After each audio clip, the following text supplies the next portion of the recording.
Hello.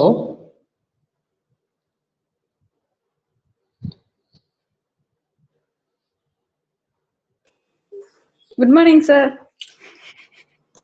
Good morning, ma. So, problem రాసుకున్నారు కదా మాది. Yes, sir. Very good.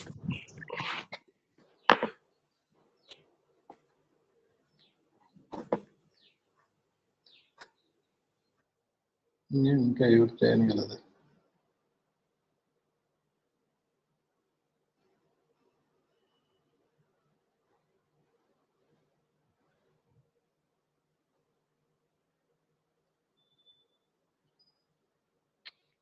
Right. So కాబట్టి ప్రాబ్లం నేను చదివాను, చూసాం మనం అందరము. సో కాబట్టి దీంతో మనము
రైట్ ప్రాబ్లం చూడండి మనం ఒకసారి. మీరు కూడా ప్రాబ్లము మనము విద్యుత్ సరఫరా కంపెనీల యొక్క ఖాతాలు,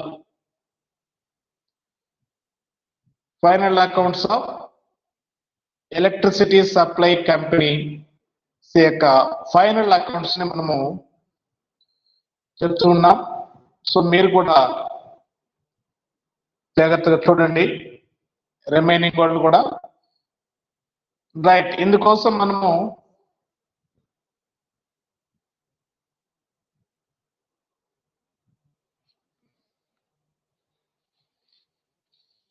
వచ్చినటువంటి following balances are extracted from the books of railway company after completion of the revenue account for the year ended 31st March 2016. You are required to prepare the receipts and expenditure on capital account and the general balance sheet. So ఇచ్చినటువంటి సమాచారంతో మనం ఏం prepare చేయమన్నాడు?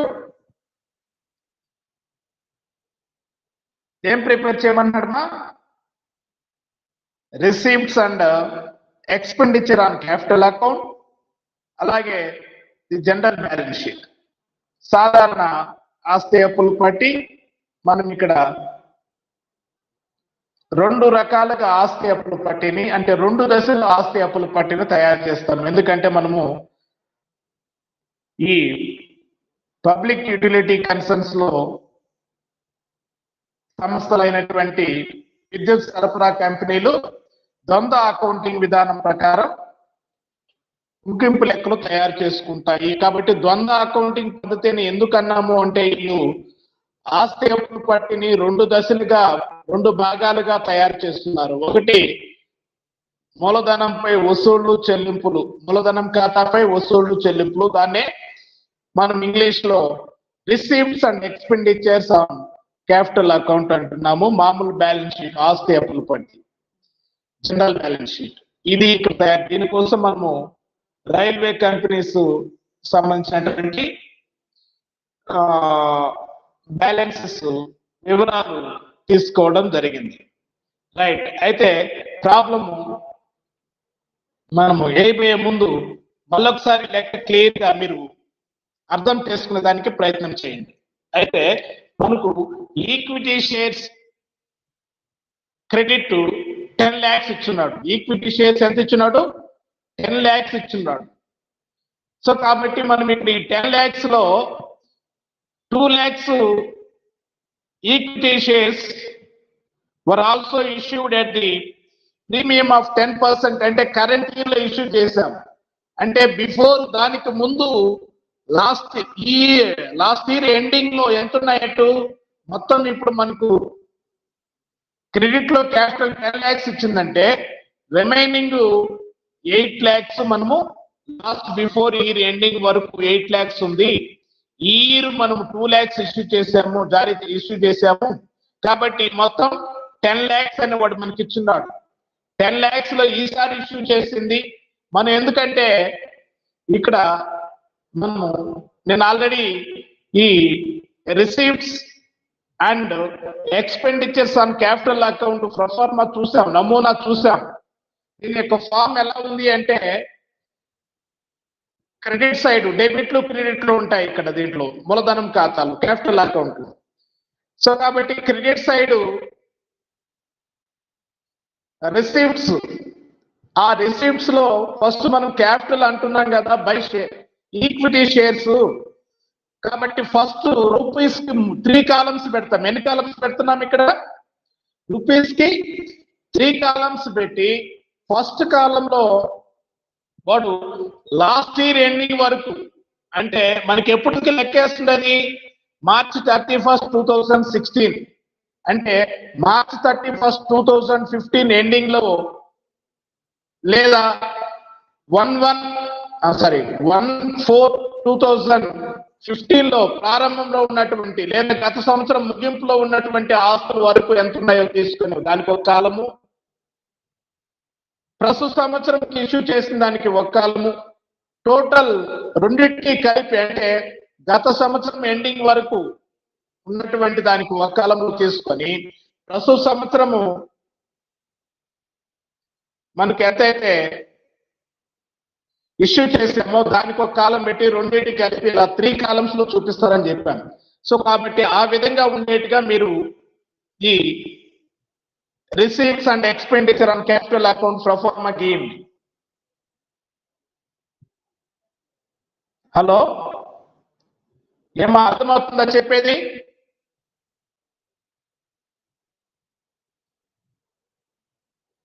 ఎవరు respond కాలేదు? ఎవరు?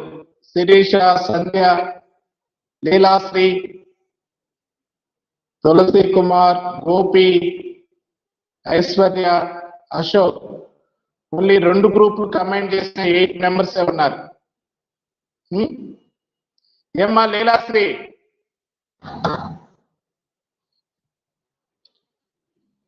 Hello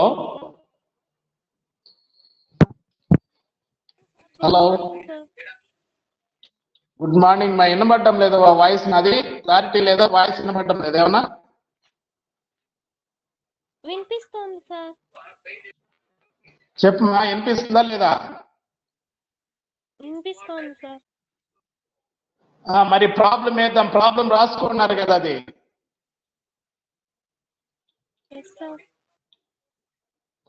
రాసుకొని ఉంటే ఆ ప్రాబ్లం వేయాలి కదమ్మా.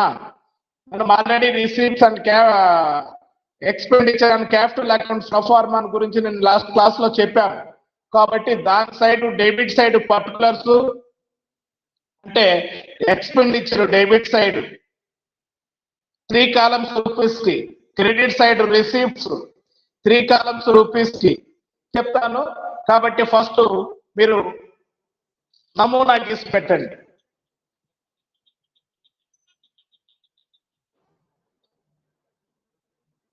గీస్తున్నారా లేదా?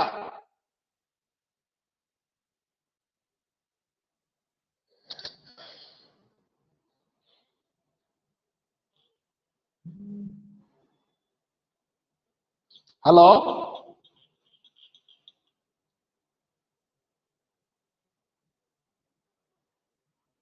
ఏమ్మా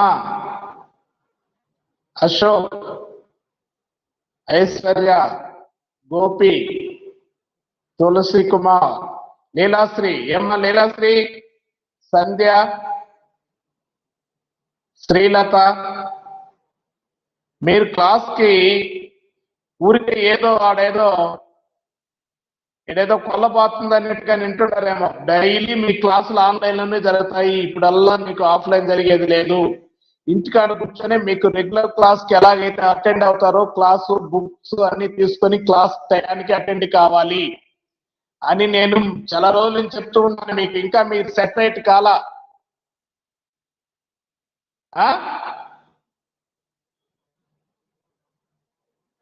ఏమో ఏదో ఆన్లైన్ లో ఎవరితో వస్తున్నారు లేక కూర్చొని మనం కూర్చొని మ్యూట్ లో పెట్టేస్తుంటే ఆయన పాటికి ఆయన అరుచుకుంటా ఉంటాడు అనుకుంటున్నారు అన్నట్టుకున్నారు మీరు.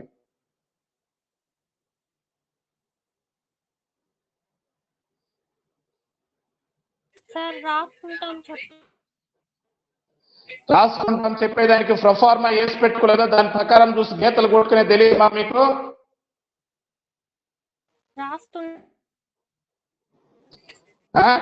డెబిట్ సైడ్ ఎక్స్పెండిచర్ రూపీస్ కి 3 columns, credit side receipts rupees కి 3 కాలమ్స్ పెట్టండి. కాబట్టి పైన హెడ్డింగ్ వచ్చేసి ఏమని పెడతారు? Receipts and payment receipts and expenditure on capital account for the year ended 31st/3/2016.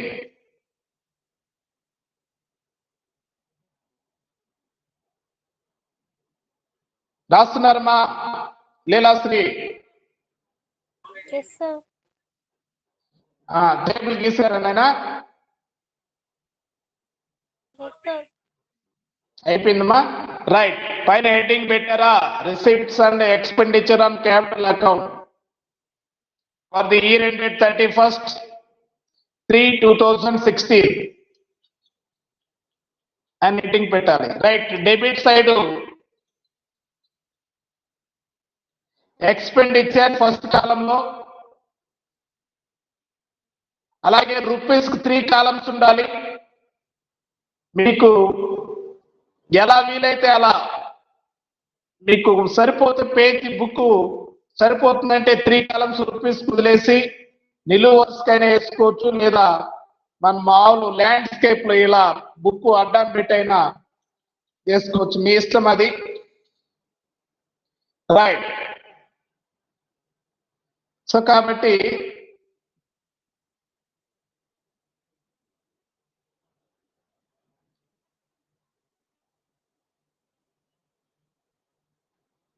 ఎక్కడ దాకా రాశారమ్మా లీలాశ్రీ? ఎక్స్పెండిచర్ రాస్తున్నాం sir, debit side. Expenditure rupees first కాలంలో, రూపీస్ లో ఫస్ట్ కాలంలో expenditure up to 31st/3/2015. Second కాలంలో expenditure up to 31st/3/2015.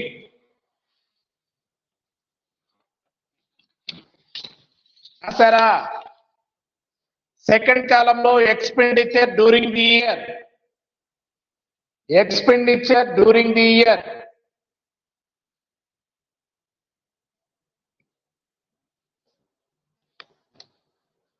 Next third కాలంలో total. So మీరు కూడా రాసుకోవచ్చు. ప్రాబ్లం వేసి తెలుగు మీడియం వాళ్ళు కూడా ఈ టేబుల్ గీసుకొని ప్రాబ్లం మళ్ళీ రాసుకుంటూ మీరు వేసే పని అయితే వేయండి. ఈ ప్రాబ్లం కూడా, లేకపోతే కామ్గా అబ్జర్వ్ చేయండి. ఎలా ద్వంద్వ అకౌంటింగ్ విధానం అంటే ఏంటి, ఎలా ఆస్తి అప్పులు పట్టిని 2 భాగాలుగా అంటే 2 దశలుగా ఎలా ప్రిపేర్ చేస్తారు అనేది మనం ఫస్ట్ ప్రాబ్లం ఇచ్చి ఏమన్నాడు. కాబట్టి దీనికోసం మనము ఓన్లీ రెవెన్యూ అకౌంట్, నికర రెవెన్యూ ఖాతాలు వేయాల్సిన అవసరం లేదు. ఓన్లీ మనం వేయాల్సింది ఇక్కడ మూలధనం ఖాతాపై వసూళ్లు చెల్లింపులు అలాగే సాధారణ ఆస్తి అప్పులు పట్టి వేస్తున్నాం. సో కాబట్టి మీరు వేయగలిగితే ఆ కాలమ్స్ తీసుకొని ఏంటి ప్రాబ్లం నేను తెలుగులో కూడా చెప్తాను మీకు. Okay right. కాబట్టి ఫస్ట్ కాలంలో ఎక్స్పెండిచర్ డెబిట్ సైడ్ రాసామా, సెకండ్ కాలంలో expenditure up to 31st 3/2015, expenditure during the year, total వచ్చేసి థర్డ్ కాలం రూపీస్ కి ఇలా 3 కాలంలో. క్రెడిట్ సైడ్ కూడా అంతే, రిసీవ్స్ అప్ టు 31st 3/2015, ఆ రూపాయల కాలం రెండో కాలంలో receives during the year total ఇలా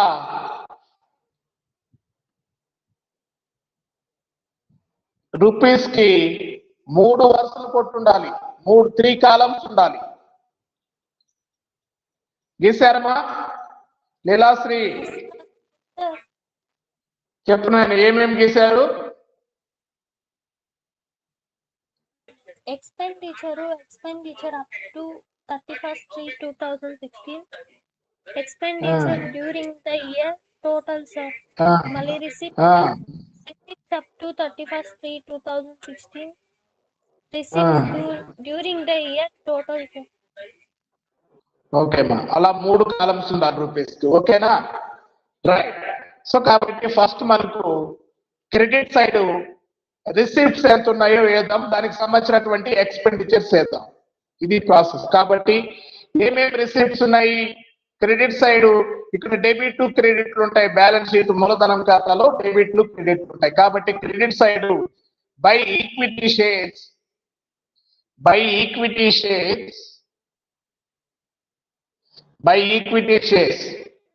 బై ఈక్విటీ వాటాలు అని పెట్టుకోవచ్చు మీరు కూడా తెలుగులో ఏమన్నా వేస్తుంటే. సో కాబట్టి స్టార్టింగ్ లోనే మనకి ఇచ్చినాడు, మొత్తం ఎంత ఇచ్చినాడు, టోటల్ 10 lakhs అయితే, టోటల్ ఎంత 10 lakhs అయితే ఈ 10 lakhs లో ఈ సంవత్సరం జారీ చేసింది మనకు 2 lakhs ఇచ్చున్నాడు. అంటే ప్రీమియం పక్కన పెట్టేద్దాం. 2 లక్షల వాటాలు ఈ సంవత్సరం జారీ చేశారనేది మనకు అడిషనల్ ఇన్ఫర్మేషన్ కింద తెలుస్తూ ఉన్నటువంటిది. Equity shares of 2 lakhs were also issued at 10% premium అన్నాడు. సో కాబట్టి మనకు ఇయర్ ఎండింగ్ కి, లాస్ట్ ఇయర్ ఎండింగ్ కి 10 lakhs లో 2 lakhs ఈసారి ఇష్యూ చేస్తే ఇంతకు ముందు అనుకున్నట్టు లెక్క మొత్తం total 10 lakhs minus 2 lakhs less చేసుకుంటే రిమైనింగ్ మనము రిసీట్స్ అప్ టు 31st 3/2015 కి ముందు లాస్ట్ ఇయర్ ఎండింగ్ వరకు ఎంత ఉన్నాయి, టోటల్ 10 lakhs లో కరెంట్ ఇయర్ 2 lakhs ఇష్యూ చేసామంటే రిమైనింగ్ 10 lakhs మైనస్ 2 lakhs తీసేస్తే రిమైనింగ్ ఎంత ఉంది మా లీలాశ్రీ? 8 lakhs, sir.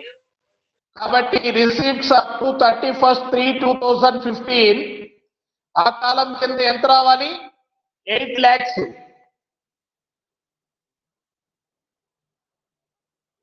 ఓకేనా, అర్థమైందమ్మా? Next receipts during the year 2 lakhs. 2 lakhs total 10 lakhs. ఎంతనా?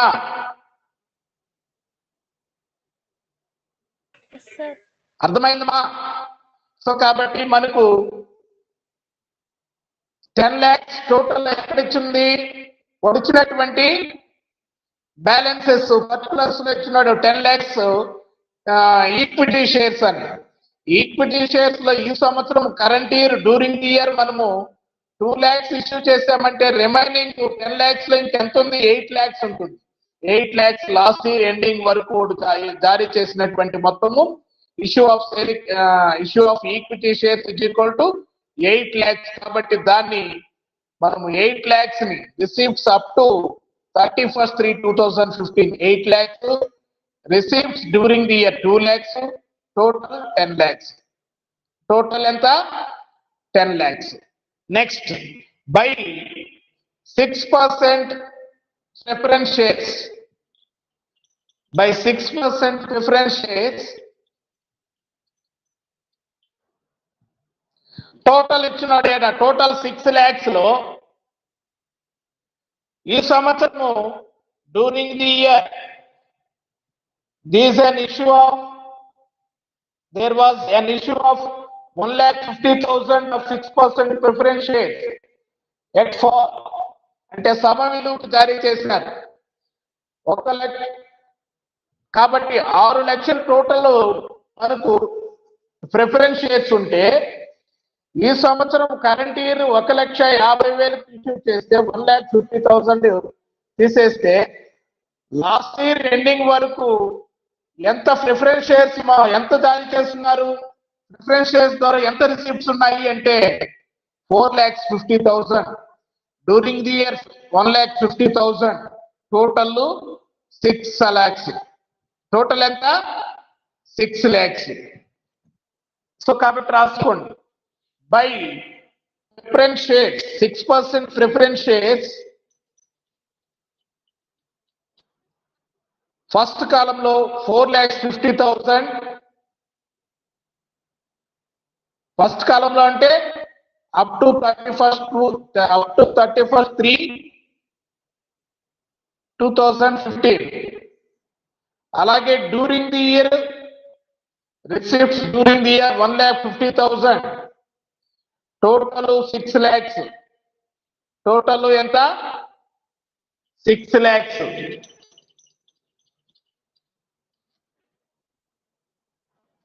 అలాగే debentures 7.5% debentures by 7.5% debentures 4 lakhs first కాలంలో అంటే up to 31/3/2015 receipts during the year లో ఏం లేదు డెబెంచర్స్ ఈ సంవత్సరం ఏం జారీ చేయలేదు కాబట్టి డాష్ పెట్టండి టోటల్ లో 4 lakhs అయింది టోటల్ ఎంత 4 lakhs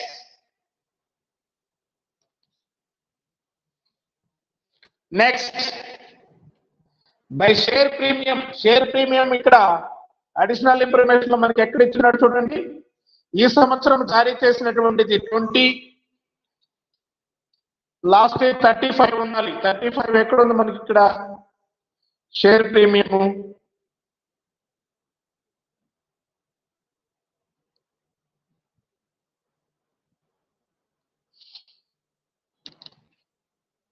ఏమేమి ఇచ్చినాడు open for lines open for traffic lines in the course of construction, lines leased, working stock, lines jointly owned, freehold land, securities premium and reserve account. 55,000 ఇచ్చున్నాడు total అంటే total 55,000 ఇచ్చుంటే ఈ సంవత్సరం మనము 2 lakhs equity shares ని 10% ప్రీమియంతో issue చేశామంటే దాంట్లో 2 lakhs లో 20,000 వస్తుంది సో కాబట్టి 20,000 లో ఈ సంవత్సరం అయితే రిమైనింగ్ 55,000 మైనస్ 20,000 లెస్ చేస్తే 35,000 మనకు ఈ బై షేర్ ప్రీమియం 31/3/2015 వరకు ఎంత ఉంది అంటే 35,000 ఉంది డ్యూరింగ్ ది ఇయర్ 20,000 టోటల్ 55,000 కాబట్టి రాసుకోండి నీట్ గా బై షేర్ ప్రీమియం 35,000 ఫస్ట్ కాలంలో 35,000 సెకండ్ కాలంలో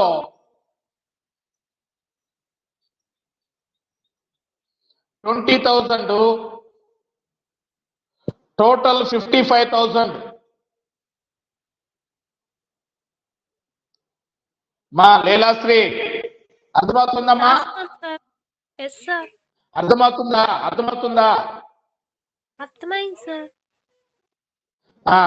ఏం చేస్తున్నాం అక్కడ చెప్పు, ఇంకొకరికి అర్థమవుతుంది, నీకు అర్థమైంది చెప్పు. 55,000 minus 20,000 సార్. 55,000 minus 35,000 కాదు, 35,000 మొత్తం టోటల్ 55,000 లో ఇది కరెంట్ ఇయర్ జారీ చేసిన దాంతో కూడా కలిపి షేర్ ప్రీమియం 55,000 ఇచ్చినాడు మనకు పర్టికులర్స్ బ్యాలెన్సెస్ లో. అంటే ఈ సంవత్సరము మనం 20,000 షేర్ క్యాపిటల్ 2 lakhs దాంట్లో 20,000 మనకు షేర్ ప్రీమియం వస్తే అంతకు ముందు డేట్ వరకు షేర్ ప్రీమియం ఎంత ఉన్నట్టు లెక్క, సెక్యూరిటీస్ ప్రీమియం ఎంత ఉన్నట్టు లెక్క, ఎంత ఉన్నట్టు అప్ టు 31/3/2015 31/3/2015 కి 35,000 ఉంది. ఈ సంవత్సరం 20 టోటల్, అందుకనే కాబట్టి టోటల్ ఎంత ఇచ్చినాడు 55, టోటల్ ఎంత 55. సో ఇంతే మనకు వచ్చినటువంటిది. ఇప్పుడు టోటల్ మనకు క్రెడిట్ సైడ్ ప్రతి కాలము టోటల్ చేయండి అంతే. ఇవే మనము ఇక్కడ చూపించేటువంటిది క్యాపిటల్ అకౌంట్ కి సంబంధించినటువంటివి ఇవే. ఏమేమి? ఈక్విటీ వాటాలు జారీ, డిబెంచర్ల జారీ, అలాగే ప్రిఫరెన్స్ షేర్ ఆధిక్యపు వాటాల జారీ, సెక్యూరిటీల ప్రీమియం, షేర్ ప్రీమియం. సో ఇప్పుడు ఒక్కొక్క కాలంలో ఎంత, ఫస్ట్ కాలంలో ఎంత వస్తుందో టోటల్ చేయమా లీలాశ్రీ, సెకండ్ కాలంలో ఎంత వస్తుంది చూడు, థర్డ్ కాలంలో ఎంత వస్తుంది, గీత కొట్టి అన్ని కింద వేయండి, టోటల్ చేయండి. చేస్తానా? 20,55,000 వచ్చింది సార్ లాస్ట్ టోటల్ కాలంలో. 20,55,000. Very good. నెక్స్ట్ లాస్ట్ నుంచి చేసుకుంటా వస్తున్నాం. Okay, last before during the year total చేయండి. Receipts during the year, receipts during the year.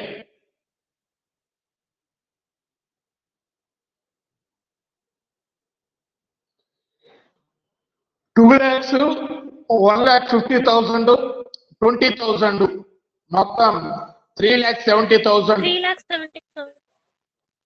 Very good మా. సెకండ్ కాలంలో 3,70,000. రైట్. రిసిప్ట్ అప్ టు 31/3/2015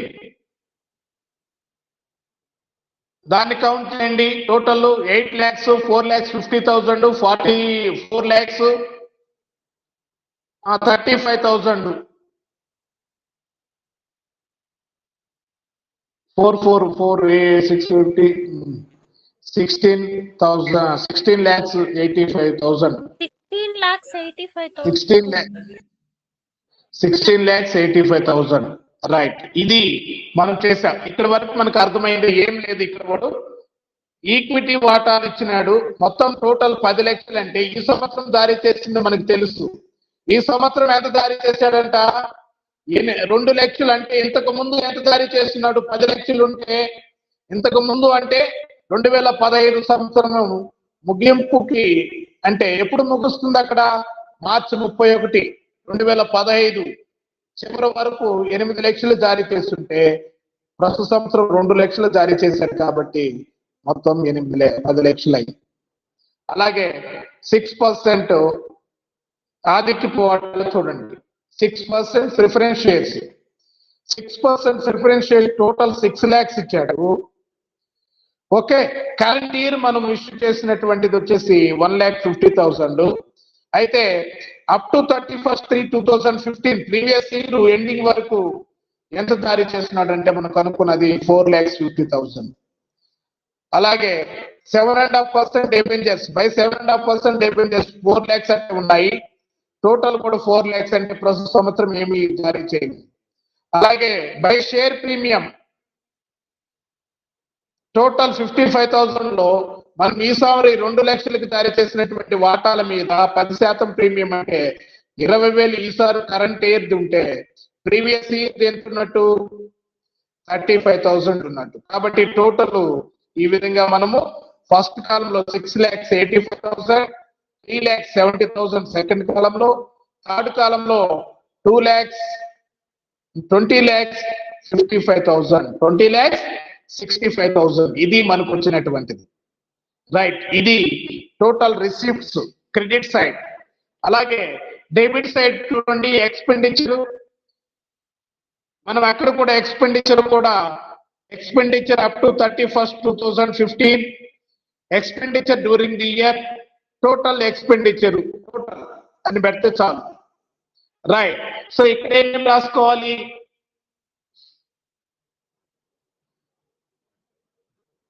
ఏమేం రాసుకోవాలి ఇక్కడ? లైన్స్ ఓపెన్ ఫర్ ట్రాఫిక్, ఇవన్నీ వాళ్ళు పర్చేజ్ చేసేది. ఇవన్నీ ఎంత ఉంది? Lines purchased for traffic, lines open for traffic, sorry, lines open for traffic. మనకు లైన్స్ ఓపెన్ ఫర్ ట్రాఫిక్ వచ్చేసి 17,04,000 ఇచ్చాడు టోటల్. 17,04,000 లో డ్యూరింగ్ ది ఇయర్ ఎంత ఇచ్చినాడు చూడండి, కింద అడిషనల్ ఇన్ఫర్మేషన్ లో ఇచ్చినాడు. Expenditure during the year made on lines open for traffic 40,000 and the lines in the course of construction 3,000 alage were made and the construction to the lines jointly owned వచ్చేసి 20,000. ఇవి work అయినటువంటి ఈ సంవత్సరంలో అయినటువంటి expenditures. So కాబట్టి మనకు total ఇచ్చున్నాడు. Total ఈ సంవత్సరంలో అయినటువంటివి తీసేస్తే లాస్ట్ ఇయర్, ప్రీవియస్ ఇయర్ ముందు వరకు వాడు ఎంత ఖర్చులు పెట్టాడో ఆ మొత్తం తెలుస్తుంది. సో కాబట్టి మనకు 17,04,000లో 40,000 ఈ సంవత్సరం ఎక్స్పెండిచర్ అంటే అంతకు ముందు ఎంత పెట్టినట్టు మనం కనుక్కోలేమా? మా లీలాశ్రీ రిమైనింగ్ వాళ్ళు ఐశ్వర్య కనుక్కోవచ్చా?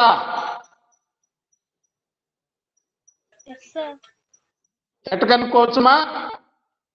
17,04,000 17,04,000 మైనస్ 40,000 లెక్కేస్తే ఎక్స్పెండిచర్ అప్ టు 31st 3/2015 31/3/2015 ముందుకు ఉన్నటువంటి ఎక్స్పెండిచరు ఎంత అనేది మనకు తెలుస్తుంది.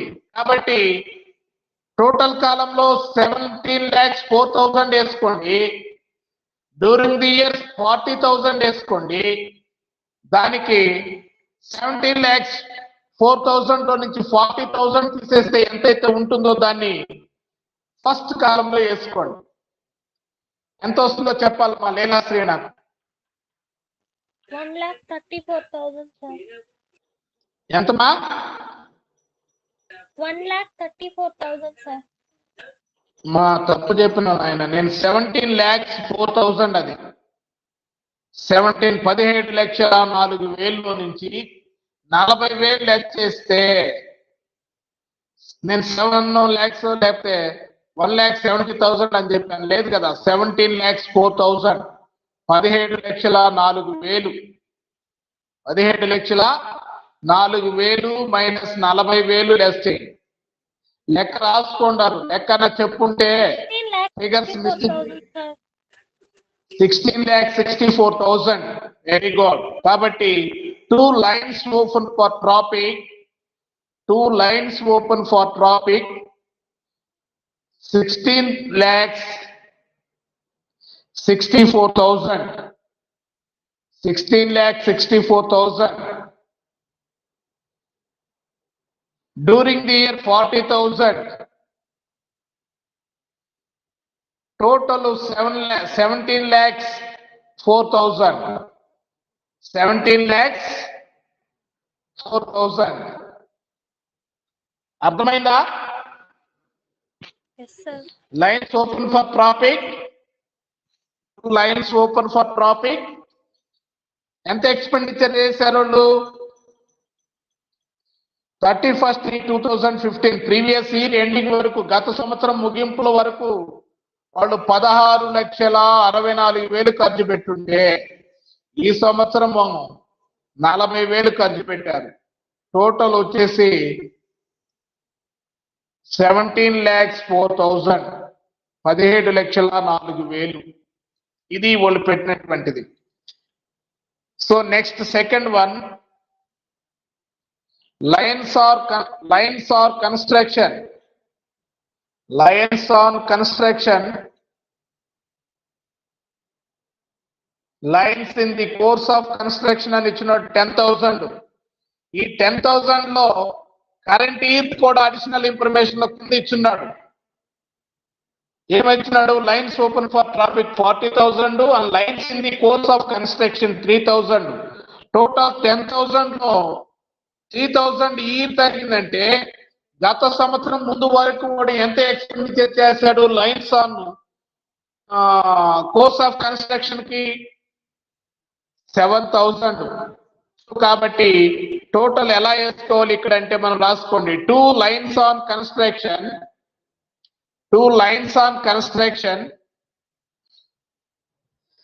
7,000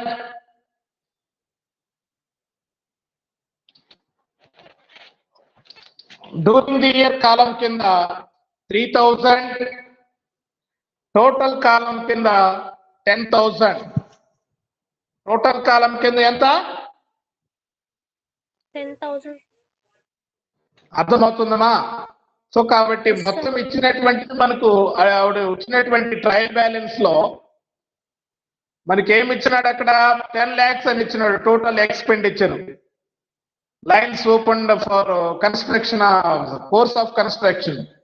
అంటే ఆ 10 lakhs లో గత సంవత్సరం ముందు ఎంత ఉంది కనుక్కోవాలి అంటే 10 lakhs లో ఈ సంవత్సరం చేసినటువంటి course of construction work, lines open for course of construction కి ఓపెనింగ్ ఈ డ్యూరింగ్ ఇయర్ లెస్ చేస్తే 10 lakhs లో నుంచి మనకు అంతకు ముందు 31/3/2015 వరకు ఆ సంవత్సరం ఎండింగ్ వరకు ఎంత చేస్తున్నట్టు వచ్చింది? 7 lakhs. ఓకేనా? ఇది నెక్స్ట్ లైన్స్ లీజ్డ్ టోటల్ లో 40,000 వేసుకోండి. లైన్స్ లీజ్డ్ టోటల్ లో 40,000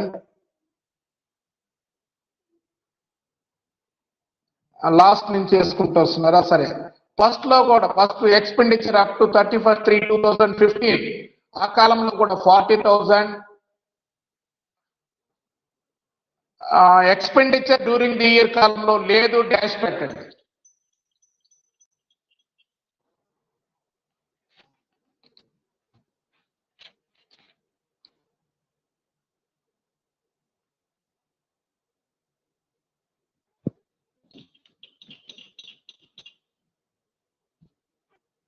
లైన్స్ లీజ్డ్ 40,000 డాష్ 40,000. ఫస్ట్ కాలంలో 40,000, సెకండ్ కాలంలో డాష్, థర్డ్ కాలంలో 40,000. నెక్స్ట్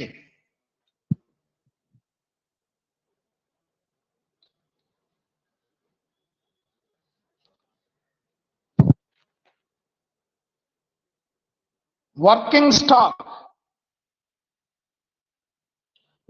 స్టాక్ అని ఇచ్చినట్టు చూడండి. క్రెడిట్ లో working stock, engines, carriage etcetera అని 2,60,000 ఇచ్చిన్నాడు. Working stock 2,60,000.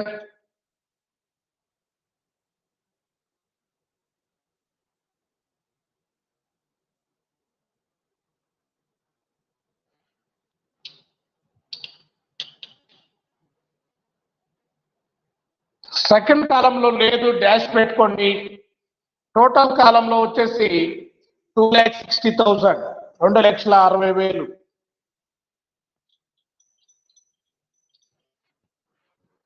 2,60,000.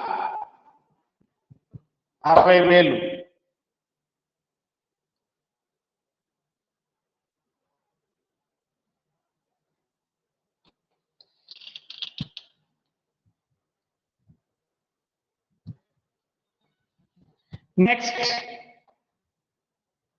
Lines jointly owned చూడండి, లైన్స్ దాని కింద lines jointly owned, lines jointly owned.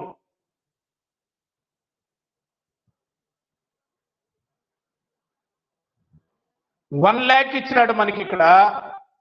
అంటే అడిషనల్ ఇన్ఫర్మేషన్ లో the construction to lines jointly owned ₹20,000 అన్నాడు. ఈ సంవత్సరం మనం దానికోసం ఎంత ఎక్స్పెండిచర్ చేసామయ్యా అంటే 20,000. అంటే మొత్తం టోటల్ 1,00,000 లో 20,000 ఇయర్ అంటే మనకు ఇంతకు ముందు సంవత్సరం వరకు ఎంత ఖర్చు పెట్టున్నాము, ఎంత ఎక్స్పెండిచర్ అయింది అంటే 1,00,000 లో 20,000 తీస్తే 80,000. కాబట్టి రైట్, కాబట్టి రాసుకోండి 2 lines jointly owned, 2 lines jointly owned 80,000, second కాలంలో 20, టోటల్ కాలంలో 1,00,000, టోటల్ కాలంలో 1,00,000.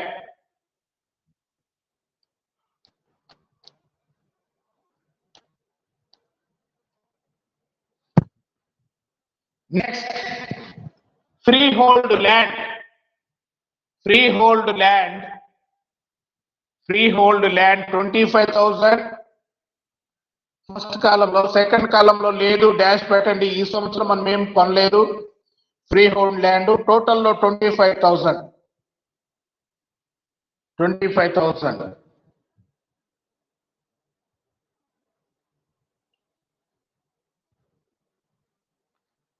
రైట్, అది మళ్ళీ expenditure side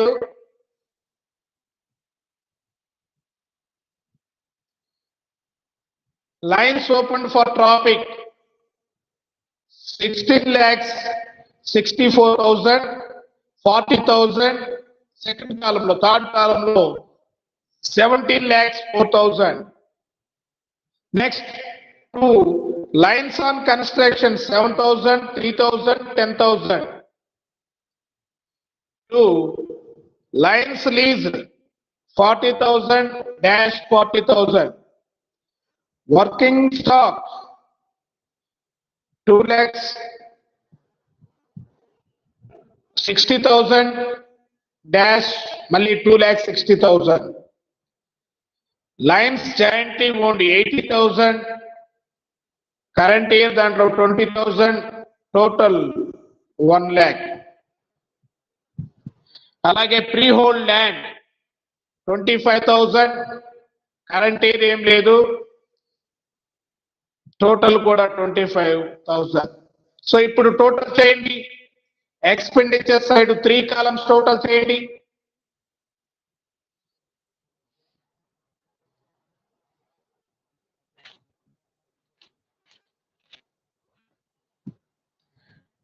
expenditure side total columns click చేయండి.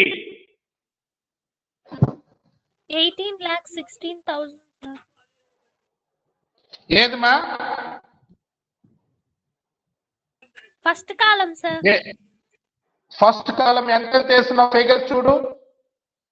Lines open for traffic 16,64,000. Yes sir. Lines on construction 7,000. Yes sir. Lines leased 40,000. Yes sir. Working stock 2,60,000. 2,60,000. 16 కాదు, 2,60,000, 2,60,000. Lines jointly owned వచ్చేసి 80,000, free hold land వచ్చేసి 25,000. So total తప్పు వచ్చింది, మళ్ళీ ఒకసారి చేయమా. 2,76,000 sir. Very good మా. 20 lakhs 76,000, 20 lakhs 76,000. Seventh కాలం during the year expenditure during the year ఎంత ఉందో టోటల్ క్యాల్కులేట్ చేయండి. ఎక్స్పెండిచర్ డ్యూరింగ్ ది ఇయర్ 40, 43, ఒక 20, 63,000 అంతేనమ్మా. 63,000. Yes, sir. Right. Last total కాలం టోటల్ చేయండి లాస్ట్ లో.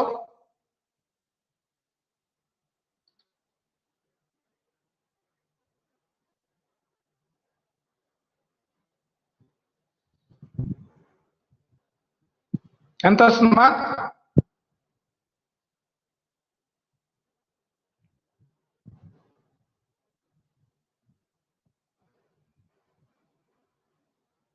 ఎంత వస్తుంది? ఎలాశ్రీ చేస్తున్నాను సార్.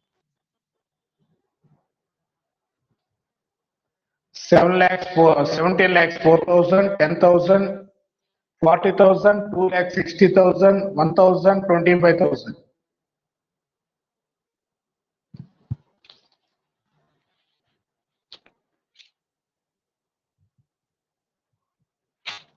సార్ 1,74,75,000 వచ్చింది సార్. ఎందుకమ్మా? 17 lakhs 4,000 ఒకటా? 17,04,000. Next 10,000, next 40,000, next 2,60,000, next 1 lakh, next 25,000. Total చెయ్యి. 17 lakhs 4,000, 10,000, 40,000, 2,60,000, 1 lakh 25,000. ఏమా క్యాల్కులేటర్ కరెక్ట్ చేయడం లేదే? ఏమే భూపతి?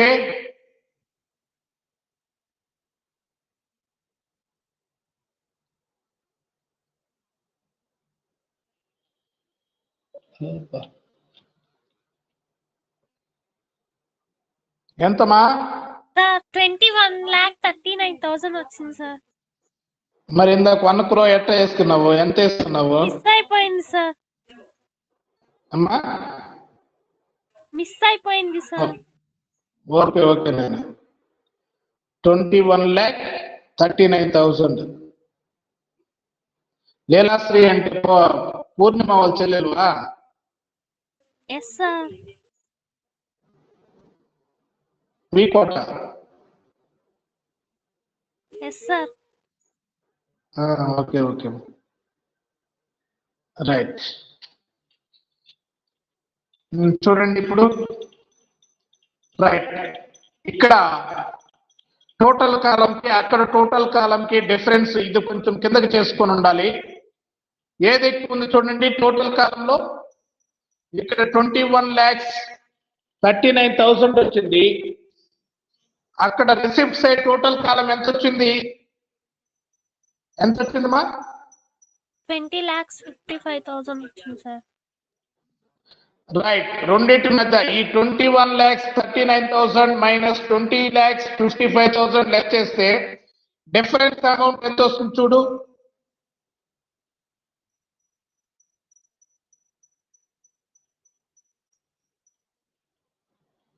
దానికి by balance carry to general. Right. Last కాలం కింద దాన్ని వేసి మళ్ళీ అన్ని కాలమ్స్ కాకుండా లాస్ట్ కాలం ఒకదాన్ని టోటల్ చేసి 84,000 దానికి యాడ్ చేస్తే లాస్ట్ కాలము రిసిప్ట్ సైడ్ కూడా 21,39,000 వస్తుంది.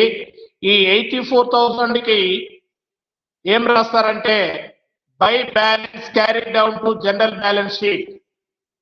బై బ్యాలెన్స్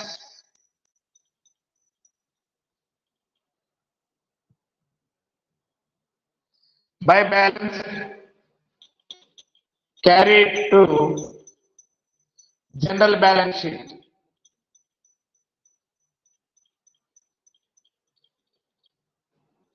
అర్థమైందమ్మా? సో ఇది వాళ్ళు ఎందుకు తయారు చేస్తున్నారు ఈ విధంగా అంటే ఇవి ప్రజా ప్రయోజన సంస్థలు అంటే పబ్లిక్ యూటిలిటీ కన్సర్న్స్, ప్రజల ప్రయోజనాల కోసం ఏర్పాటు చేసినటువంటి ప్రత్యేక పార్లమెంట్ లో లేదా అసెంబ్లీలో ప్రత్యేక చట్టాల ద్వారా ఏర్పడినటువంటి సంస్థలు. ఈ రైల్వేస్ కానీ, ట్రామ్వేస్ కానీ, నీరు కానీ, గ్యాస్ కానీ, విద్యుత్ సరఫరా సంస్థలు కానీ, రవాణా సంస్థలు, ఇవన్నీ వాళ్ళ యొక్క మూలధనం ఎంత రాబట్టుకున్నాయి, ఆ వచ్చినటువంటి మూలధనాన్ని ఏం చేస్తాయి అంటే వాళ్ళ యొక్క స్థిరాస్తులు కొనుగోలు చేయడానికి, స్థిరాస్తుల మీద పెట్టుబడి పెట్టడానికి, ఎందుకంటే ఆ సంస్థ ఎంత పెద్దదిగా డెవలప్మెంట్ అవుతూ ఉందనుకోండి, ప్రజలకు మెరుగైనటువంటి సేవలు అందించడానికి వీలవుతుంది. అందుకని ఏం చేస్తాయంటే అవి ఎంత ఈ సంవత్సరం ఎంత మూలధనం రాబట్టుకున్నాయి, 3,70,000 అదనంగా రాబట్టుకున్నాయి. 3,70,000 రిసిప్ట్ సైడ్ చూడండి, 3,70,000. దాన్ని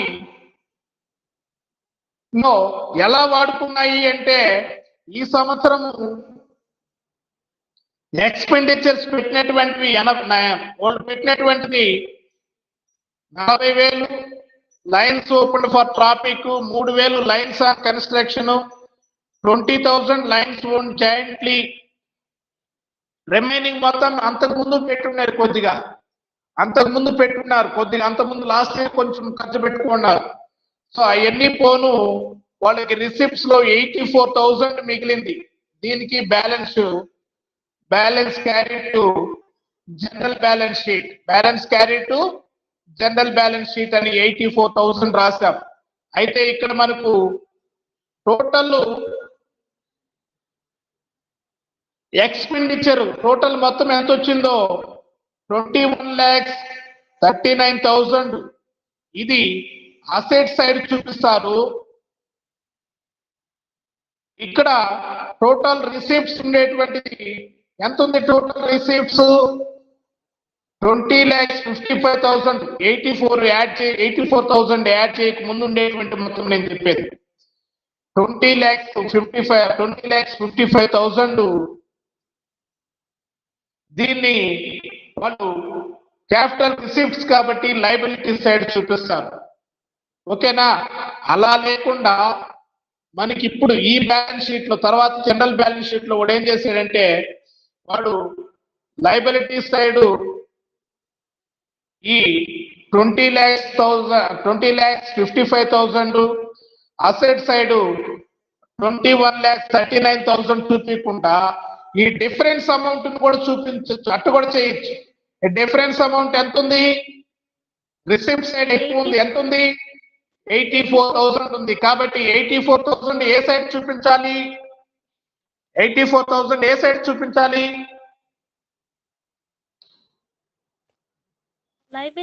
డిఫరెన్స్ అమౌంట్ పెట్టయితే మొత్తం ఇదైతే అటు చూపిస్తాము. డిఫరెన్స్ అమౌంట్ కాబట్టి ఇది ఏది ఎక్కువగా ఉంది? నీకు ఎక్స్పెండిచర్ ఎక్కువగా ఉందా, లయబిలిటీస్ ఎక్కువ? ఎక్స్పెండిచర్ ఎక్కువగా ఉందా, రిసిప్ట్స్ ఎక్కువగా ఉన్నాయా? Expenditure sir. ఎక్స్పెండిచర్ ఏ సైడ్ చూపిస్తాము? అసెట్ సైడ్ చూపిస్తాం. సో కాబట్టి ఆ డిఫరెన్స్ అమౌంట్ తీసుకుని కూడా remaining general balance sheet prepare చేయొచ్చు. మనం ఏం చెప్పాము? ఎక్స్పెండిచర్ అంటే ఆస్తులు కొన్నట్టు కాబట్టి అసెట్ సైడ్ చూపిస్తాడు. రిసిప్ట్స్ అంటే అది క్యాపిటల్ రిసిప్ట్స్ కనుక మనకు లయబిలిటీ సైడ్ చూపిస్తాడు. అయితే మనకి ఇక్కడ అలా చూపించకుండా ఈ డిఫరెన్స్ అమౌంట్ కూడా చూపించవచ్చు. డిఫరెన్స్ ఏ సైడ్ ఎక్కువ ఉంది?